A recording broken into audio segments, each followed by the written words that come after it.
ಸದನ ನಡೆಯುತ್ತಾ ಇರತಕ್ಕಂಥ ಸಂದರ್ಭದಲ್ಲಿ ರಾಜ್ಯದಲ್ಲಿ 3 ವ್ಯಕ್ತಿಗಳನ್ನು ಕಗ್ಗೊಲೆ ಮಾಡಿದೆ ಈ ಸರ್ಕಾರ. ಅವರು ಕೊಡುವ ಸಬೂಬು ತಾಳೆ ಆಗಲಾರದಂಥ ಸಬೂಬು ಕೊಟ್ಟಿದ್ದಾರೆ.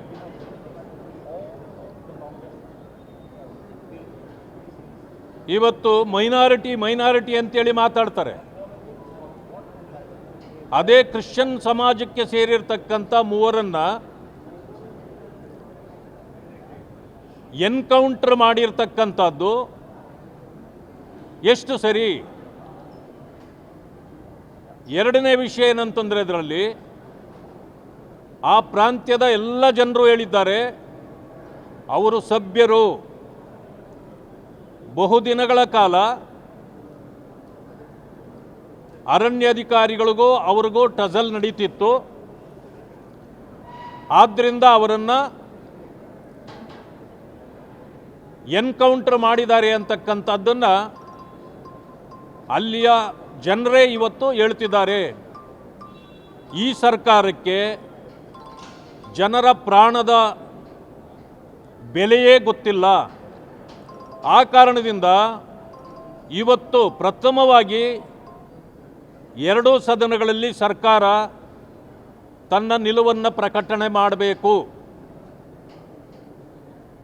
ಒಂದನೇದು. ಎರಡನೆಯ ವಿಷಯ, ಸಚಿವರಾಗಿರ್ತಕ್ಕಂಥ ನಾಗೇಂದ್ರ ಅವರು ವಾಲ್ಮೀಕಿ ನಿಗಮದಲ್ಲಿ 187 ಕೋಟಿ ನುಂಗಿದ ವ್ಯಕ್ತಿಯನ್ನೇ ಇನ್ನೂ ನ್ಯಾಯಾಲಯದಲ್ಲಿ ಕೇಸು ಪೆಂಡಿಂಗ್ ಇರುವಾಗಲೇ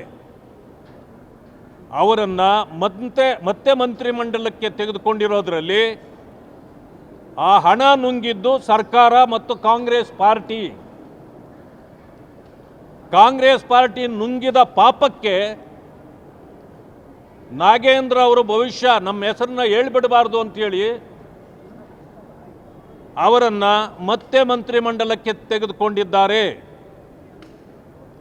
ಅವ್ರಿಗೇನು ಕ್ಲೀನ್ ಚಿಟ್ ಕೊಟ್ಟಿಲ್ಲ.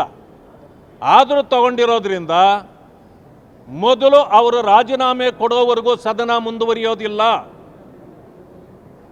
ಇದು ಎರಡನೇ ವಿಷಯ ಆಯಿತು. ಮೂರನೆಯದು, ಇವತ್ತು ಒಂದೇ ಮಾತರಂ ಗೀತೆ ಪೂರ್ಣವಾಗಿ ಹಾಡಬೇಕು ಅಂತೇಳಿ ಕಾನೂನಾಗಿದೆ. ಕೇಂದ್ರ ಸರ್ಕಾರ ಆದೇಶವನ್ನು ಮಾಡಿ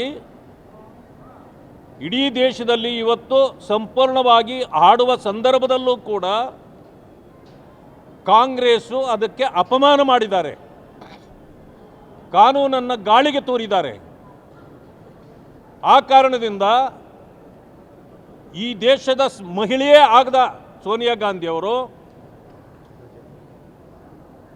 ಈ ದೇಶದ ಪ್ರಜೆಯೇ ಆಗದೇ ಇದ್ದಂಥವರು, ನಮ್ಮ ದೇಶದ ಬಗ್ಗೆ ಅವರಿಗೆ ಗೌರವ ಇರಲಿಕ್ಕೆ ಸಾಧ್ಯ ಇಲ್ಲ. ಅವರ ಪುತ್ರ ರಾಹುಲ್ ಗಾಂಧಿಯವರಿಗೂ ತಾಯಿಯಂತೆ ಮಗ ಮತ್ತು AICC ಅಧ್ಯಕ್ಷರು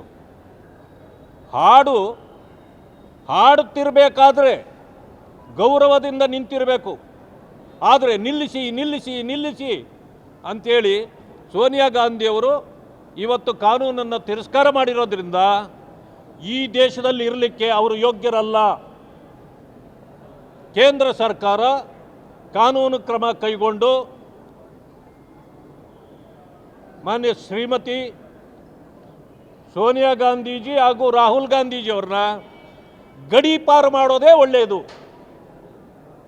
ಮತ್ತು ಖರ್ಗೆ ಅವರ ವಿರುದ್ಧವಾಗಿಯೂ ಕೂಡ ಕ್ರಮ ಜರುಗಿಸಬೇಕು ಅಂತೇಳಿ ನಾನು ಆಗ್ರಹ ಮಾಡ್ತೇನೆ.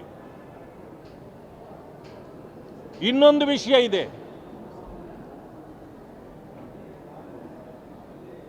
ವಿಜಯಾನಂದ ಕಾಶಪ್ಪನವರು